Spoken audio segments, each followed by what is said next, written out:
we will start a new chapter, that is chemical effects of electric current.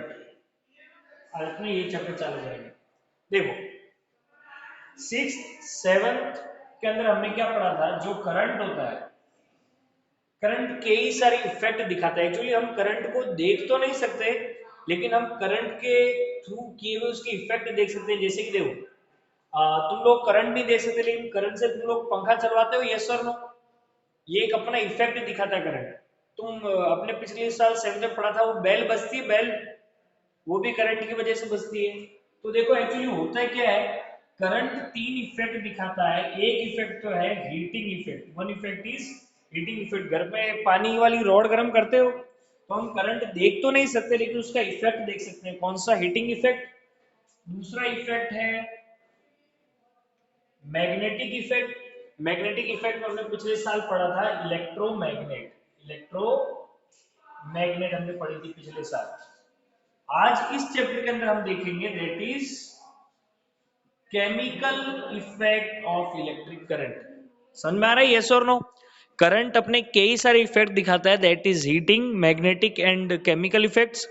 Heating और magnetic effect हम 7th में already पढ़ चुके हैं। हीटिंग इफेक्ट का सबसे बढ़िया एग्जांपल अपने घर में बल्ब है, रॉड है, ये सब करंट की वजह से गर्म हो जाते हैं। मैग्नेटिक इफेक्ट इलेक्ट्रोमैग्नेट पढ़ा था हमने, इलेक्ट्रिक बेल पढ़ी थी पिछले साल वो। अब हम पढ़ेंगे chemical effects of electric current. Already तुम लोगों ने 6th एंड 7th में कहा रखा है कि केमिकल चेंज कौन सी चीज है। अब देखना हम ये देखेंगे कि जो इलेक्ट्रिक करंट है वो ये केमिकल चेंजेस कैसे करता है। समझ में आ रहा है, यस और no?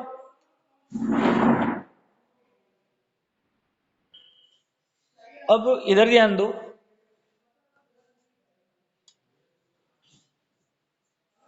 Just now pay attention है।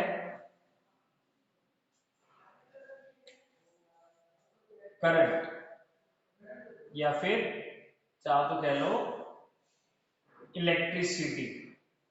देखो अपने को ये भी पता है कि करंट कंडक्टर्स के अंदर फ्लो करता है। किसके अंदर फ्लो करता है? कंडक्टर्स के अंदर।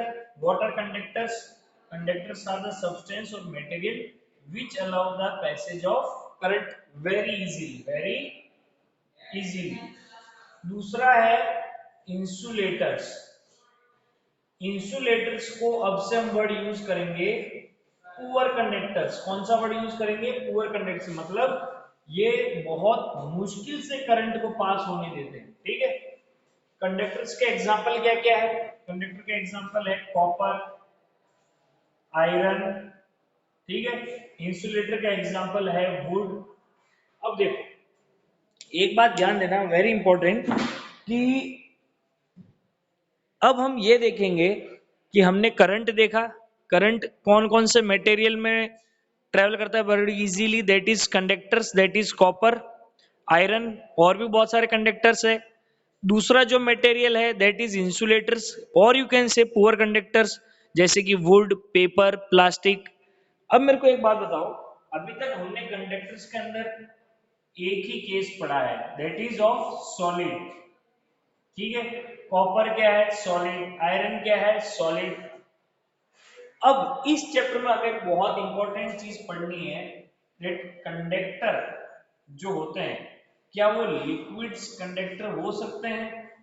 कोई मेरे को पहले बताएगा क्या लिक्विड कंडक्टर हो सकता है, यस और no? Yes, very good. Liquids conductor हो सकते हैं। एंड मोस्ट इंपॉर्टेंट, ये वो लिक्विड्स भी है जो कि हमको केमिकल इफेक्ट करके बताएंगे, अभी हम देखेंगे। Okay, so in this chapter what will study liquid conductors. हम किस चीज की स्टडी करेंगे? लिक्विड कंडक्टर्स की स्टडी करेंगे। लिक्विड कंडक्टर्स केमिकल इफेक्ट दिखाते हैं, ठीक है। Most important, first we need to know, do liquids conduct electricity? The answer is yes, liquids conduct electricity. Question is, do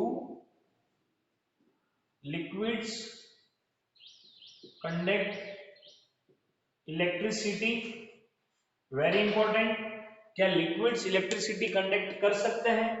the answer is yes. इसके बहुत सारे example है। सबसे जब कॉमन प्रैक्टिकल एग्जाम्पल अगर देखें तो अपने घर का जो स्विच होता है, उसमें पीछे से केबल से करंट आता है। अपने क्या करते हैं, उसको अगर गीले हाथ से चालू करते हैं, होता क्या है, अपनी जो फिंगर है और जो वायर है उसके बीच में क्या आ जाता है, पानी, और पानी कंडक्टर का काम करेगा और करंट मेरी बॉडी के अंदर आ जाएगा। ये सबसे कॉमन प्रैक्टिकल एग्जांपल है, ठीक है।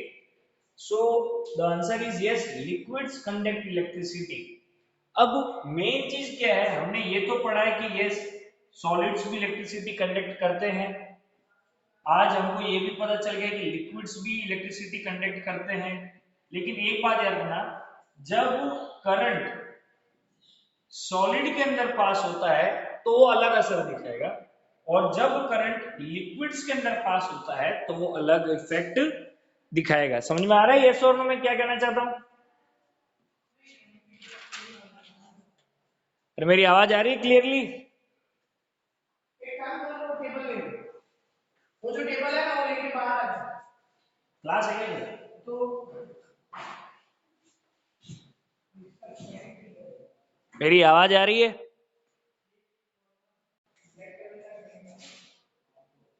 अरे मेरी आवाज सुनाई दे रही है या ऐसे बैठे हो?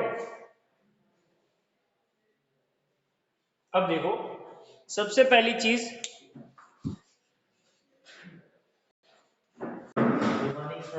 मॉर्निंग मॉर्निंग, इट इज तीर्थ एंड आदित्य मुनि है ना? ओके, मेरी आवाज आ रही है? Yes sir.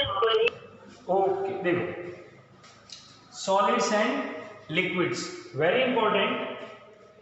पहला पॉइंट, जब करंट सॉलिड्स के अंदर ट्रेवल करेगा और जब करंट लिक्विड के अंदर ट्रेवल करेगा, इन दोनों में फर्क क्या है? सबसे पहला फर्क यह है कि करंट जब सॉलिड्स के अंदर ट्रेवल करेगा तो इसको ट्रेवल करने में करंट कौन लेके जाता है? चार्ज पार्टिकल, या फिर जिसको हम कहते हैं इलेक्ट्रॉन्स। डोंट वरी, इस चीज में इतना डीप नहीं जाना, मैं बस बता रहा हूं दोनों में फर्क क्या है। और जब करंट लिक्विड के अंदर ट्रेवल करता है, वेरी इंपॉर्टेंट, इसको कौन ट्रेवल करवाता है? आयंस। कौन ट्रेवल कराता है? आयंस। ये एक छोटा सा फर्क। सेकंड चेंज इज दैट अगर मान लो ये सॉलिड है और ये लिक्विड है, जब भी सॉलिड्स के अंदर करंट पास होगा कोई केमिकल चेंज या फिर इफेक्ट इसके ऊपर पड़ने वाला नहीं है। लेकिन एक बहुत इंपॉर्टेंट चीज है कि जब भी करंट लिक्विड्स के अंदर ट्रेवल करेगा तो उसके अंदर क्या होगा? केमिकल चेंज आएगा। क्या आएगा? Chemical change. समझ में आ रहा है यस और नो? ये मेन फर्क है कि सॉलिड्स के अंदर और लिक्विड्स के अंदर जब करंट ट्रेवल करता है, इसमें फर्क क्या है? सबसे पहला, करंट जब सॉलिड्स में होगा तो उसको इलेक्ट्रॉन्स लेके जाते हैं, ये इसमें तुम्हें अभी पढ़ने की जरूरत नहीं इलेक्ट्रॉन्स क्या है। और लिक्विड के अंदर आयंस लेके जाते हैं करंट। और जब सॉलिड के अंदर करंट पास होगा तो उसके अंदर कोई केमिकल इफेक्ट नहीं आएगा, लेकिन जब भी करंट लिक्विड के अंदर ट्रेवल होगा उसके अंदर कोई ना कोई केमिकल चेंज या फिर इफेक्ट होगा। समझ में आया यस और नो? Yes sir. अब इस चैप्टर के अंदर तुम्हें 3-4 बहुत ही इंपॉर्टेंट चीजें पता होनी चाहिए। मैं वन बाय वन वो वर्ड्स यूज करूंगा। So first one is electrolyte.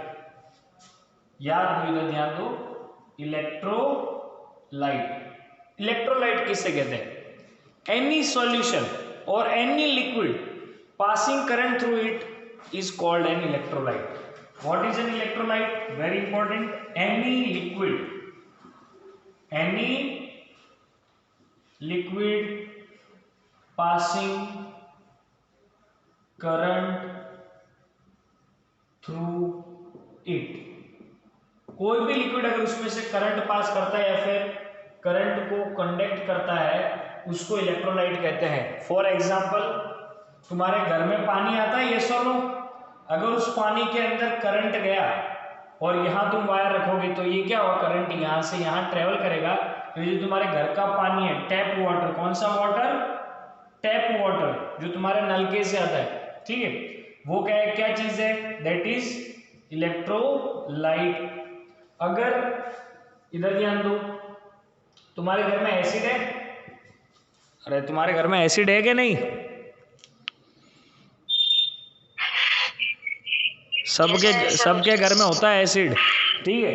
अगर तुम लोग देखो, ये मान लो एक कंटेनर के अंदर एसिड लो, एक वायर का केबल यहाँ डालो और एक केबल यहाँ से निकालो, ये एसिड है ना, इस करंट को पास करेगा, तो ये एसिड क्या है? Electrolyte. So what are electrolytes? Electrolytes are any liquid which passes current through it is called as electrolyte। समझ में आया, यस और नो? अब इलेक्ट्रोड किसे कहते हैं? Electrode, what is an electrode? Very important, electrode is a solid electric conductor. Electrode किसे कहते हैं? इलेक्ट्रोड कहते हैं सॉलिड इलेक्ट्रिक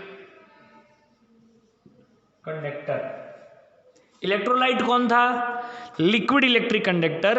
और इलेक्ट्रोड कौन है? Solid electric conductor. दोनों में फर्क पता चल रहा है ना क्या? यस और नो? एग्जाम्पल के लिए मान लो ये एसिड वाला पानी, ये एसिड वाला पानी, acidic water, what is this? This is acidic water. याद रखना, मैं एक बात बता दूं, अगर पानी एसिडिक है, बेसिक है या फिर सॉल्टी है तो 200% वो इलेक्ट्रिसिटी कंडक्ट करेगा। Very important, pure water is not a conductor, pure water is an insulator. समझ में आ रहा है? ये चीज याद रखना, प्योर वाटर जो है ना वो अच्छा कंडक्टर नहीं है, pure water is a poor conductor. लेकिन अगर आप प्योर वाटर के अंदर एसिड, बेस या सॉल्ट डाल दोगे तो वो क्या बन जाएगा? कंडक्टर। मैं क्या कहना चाहता हूँ, समझ में आ रहा है? पहली बात है, जो हम पानी पीते हैं वो मिनरल वाटर है, वो प्योर वाटर नहीं है। जो हमारे घर पे पानी आता है बाई टैप म्यूनिसिपलिटी, वो भी प्योर वाटर नहीं है। Pure water is an insulator, it is poor conductor of electricity.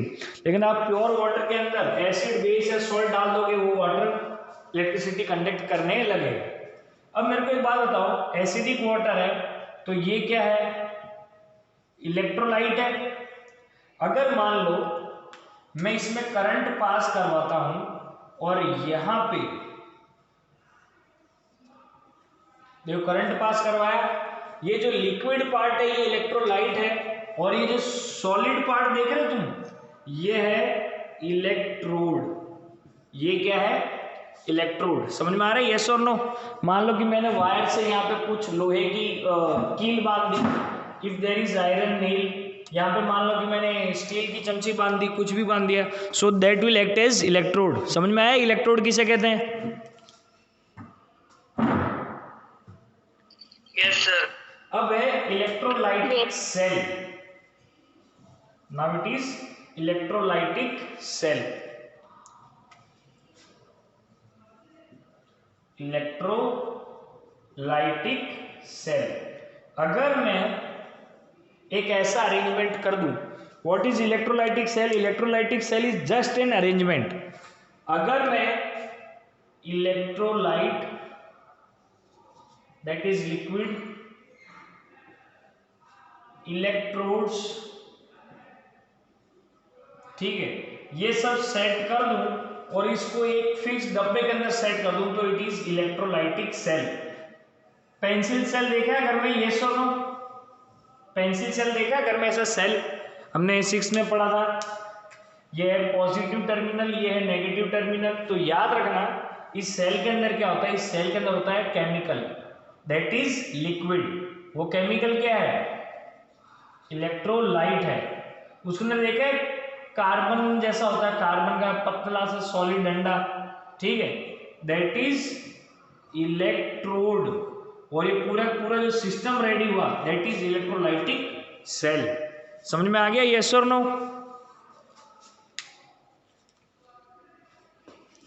अरे yes sir। अब हम ये पता लगाएंगे कि कौन कौन सा liquid is a conductor of electricity और कौन कौन से कंडक्टर नहीं है electricity. Activity, this is the best and simple activity. मान लो, इधर ध्यान देना, तुम ही मेरे को आंसर दोगे। यहां पे मैंने डाल रखा है प्योर वाटर, यहां पर एसिडिक वाटर, यहां पे बेसिक वाटर और यहां पे सॉल्टी वाटर। ठीक है, मैंने एक बैटरी कनेक्ट कर रखी है या फिर सेल, ठीक है, और यहां पे एक बल्ब है। देखो ये अरेंजमेंट देख लेना, और यहां पे एक बल्ब है, ठीक है, यहां पे भी एक बल्ब है, ठीक है, और यहां पे भी एक बल्ब है। अब एक बात ध्यान देना, जब मैंने ये किया ना तो ये वाला बल्ब जला, ये वाला बल्ब भी जला, ये वाला बल्ब भी ग्लो किया, लेकिन ये वाला बल्ब ग्लो किया नहीं। इस एक्टिविटी से तुम क्या समझते हो? ये तीनों बल्ब ग्लो किए लेकिन ये वाला बल्ब ग्लो नहीं किया। What do you get from this activity? इस एक्टिविटी से क्या चीज समझ में आई? प्योर वाटर कंडक्टर नहीं है। Yes, pure water is not a good conductor। मतलब प्योर वाटर इलेक्ट्रोलाइट नहीं है। एसिडिक वाटर इलेक्ट्रोलाइट है, बेसिक वाटर इलेक्ट्रोलाइट है और सॉल्टी वाटर इलेक्ट्रोलाइट है। क्यों? इसीलिए तो इसने करंट को पास होने दिया, करंट को पास होने दिया तो सर्किट पूरा कंप्लीट हो गया और बल्ब ग्लो हो गया। गॉट इट, यस और no? Yes sir. Yes sir. अब देखो, डिपेंड करता है कि इलेक्ट्रोलाइट कैसा है, डिपेंड करता है कि इलेक्ट्रोलाइट कैसा है। इधर ध्यान देना,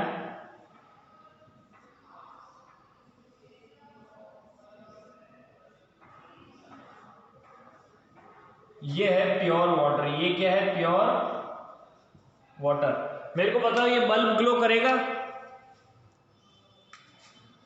नो। नहीं। Know very sir. गुड। अब मैंने इसके अंदर सॉल्ट डाला, 1 स्पून सॉल्ट डाला तो ये थोड़ा सा ग्लो किया, थोड़ा सा।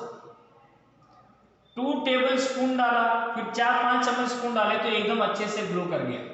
कोई बताएगा ये ग्लो क्यों कर गया? अब क्योंकि तब तक वाटर सॉल्टी वाटर हो गया था। यस, और सॉल्टी वाटर इज यस, जब मैंने 1 चम्मच सॉल्ट डाला तो बहुत ही ना के बराबर बल्ब थोड़ा सा ग्लो किया। एक्चुअली कई इलेक्ट्रोलाइट्स भी 2 टाइप के हैं, good electrolyte and poor electrolyte. Very very poor electrolyte तो प्योर वाटर है ही।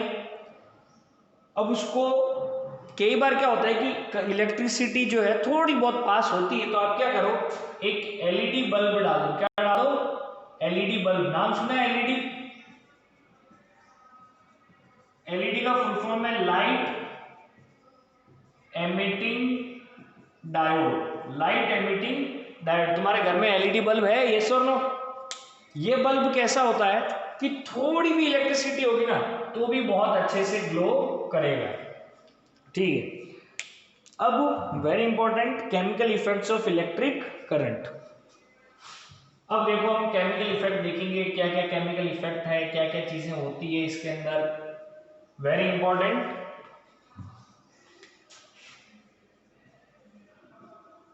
Chemical effects of electric current.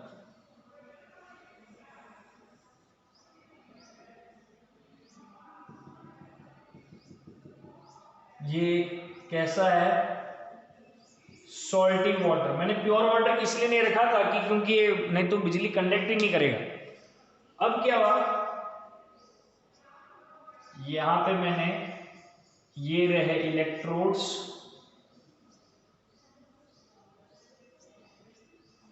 और ये रही बैटरी।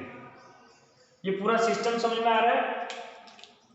ये वाले part yes sir. These are electrodes. ये जो लिक्विड है that is electrolyte, this is electrolyte, this is our cell, even you can use battery. ये पॉजिटिव टर्मिनल, ये नेगेटिव टर्मिनल। याद रखना जो पॉजिटिव टर्मिनल के जो इलेक्ट्रोड कनेक्टेड होगा उसको कहते हैं एनोड। वेरी इंपॉर्टेंट, ये तुम्हें याद रखना ही पड़ेगा। उसको क्या कहते हैं? एनोड। और जो नेगेटिव टर्मिनल के कनेक्टेड है उसको कहते हैं कैथोड। याद रखना, कैथोड नेगेटिव टर्मिनल के कनेक्टेड होता है, या फिर नेगेटिव इलेक्ट्रोड को कैथोड कहते हैं और पॉजिटिव इलेक्ट्रोड को एनोड कहते हैं। समझ में आया? यस और नो? अब देखो होगा क्या, जैसे ही इसमें से करंट पास होगा कुछ समय बाद यहां पे गैस के बबल्स आएंगे। किसके बबल्स? गैस के बबल्स। Very important. कैथोड पे आएंगे हाइड्रोजन गैस के बबल और एनोड के यहां पर आएंगे ऑक्सीजन गैस के bubble. So this is a chemical reaction happening. कौन सी केमिकल रिएक्शन? वाटर जो है जब उसमें से क्या पास की? इलेक्ट्रिसिटी, तो वो वाटर किस में बट गया? Hydrogen plus oxygen. ये तुमको केमिकल रिएक्शन दिखाई दे रहा है? यस और नो? ये केमिकल रिएक्शन हुआ, इसका मतलब जो आपका बिजली, सॉरी क्या कहते हैं, लिक्विड्स है उसमें से करंट पास करोगे तो आपका केमिकल रिएक्शन होगा। और इसका सबसे बढ़िया एग्जांपल है ये। Got it? यस और नो? पानी में से जब हमने बिजली पास की तो वो हाइड्रोजन और ऑक्सीजन में बट गई, गैसेस में बट गई। समझ में आया? Yes sir. अब है इलेक्ट्रोलाइसिस। इलेक्ट्रोलाइसिस कौन सी प्रोसेस है? वेरी इंपॉर्टेंट, इधर ध्यान दो।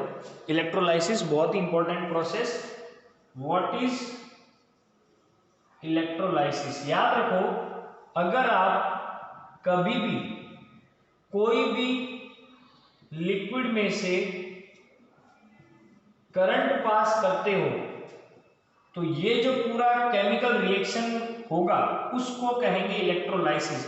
What is electrolysis? इलेक्ट्रोलाइसिस को तुम यूं कह सकते हो, डिकम्पोजिशन ऑफ इलेक्ट्रोलाइट, या फिर डिकम्पोजिशन ऑफ लिक्विड, या फिर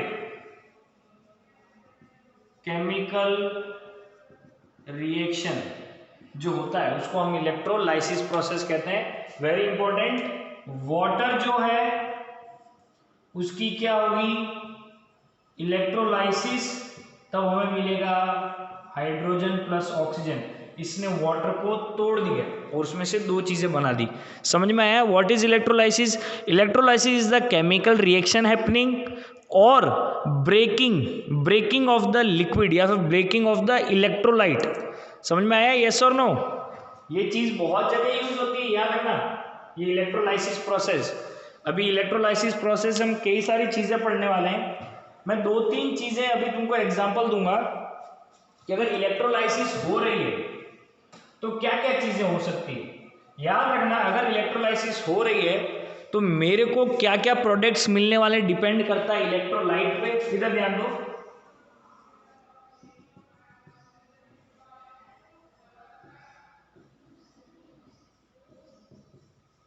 ये देख रहे हो, अगर मेरा जो एनोड कौन से मटेरियल का बना है, कैथोड कौन से मटेरियल का बना है, और मेरी ये जो लिक्विड है इलेक्ट्रोलाइट है ये कौन सी है, उस पर डिपेंड करता है कि इलेक्ट्रोलाइसिस के बाद मुझे क्या प्रोडक्ट मिलेगा। समझ में आया? यस और नो? आप जब भी इलेक्ट्रोलाइसिस करते हो क्या क्या हो सकता है? या तो कोई गैस रिलीज होगी, या तो कोई गैस रिलीज होगी। सेकेंड चीज, कोई मेटल डिपॉजिट हो जाएगा। मेटल डिपॉजिट हो जाएगा मतलब एक बात याद रखना, कई बार क्या होगा, आप इलेक्ट्रोलाइसिस करोगे ना तो एनोड के आसपास यहाँ पर कोई चीज जमा होने लगेगी। क्या? कोई चीज जमा होने लगेगी और उसको कहते हैं डिपोजिशन। तो हो सकता है कोई मेटल डिपॉजिट हो जाए, या फिर हो सकता है कि कलर चेंज हो जाए, ये जो सॉल्यूशन है उसका कलर चेंज हो जाए। अगर तुम लोग घर पे भी करना चाहते हो इलेक्ट्रोलाइसिस प्रोसेस तो कर सकते हो। टेक ए पोटैटो, एक पोटैटो लो, एक सेल लो, उसमें से एक वायर यहां टच करो और एक वायर यहां टच करो, तो जो पॉजिटिव वायर होगा एनोड उसके आसपास देखना greenish blue, greenish blue colour हो जाएगा। क्यों? क्योंकि यहाँ पे कोई ना कोई केमिकल रिएक्शन हुई जिस वजह से इफेक्ट दिखा। समझ में आया? यस और नो?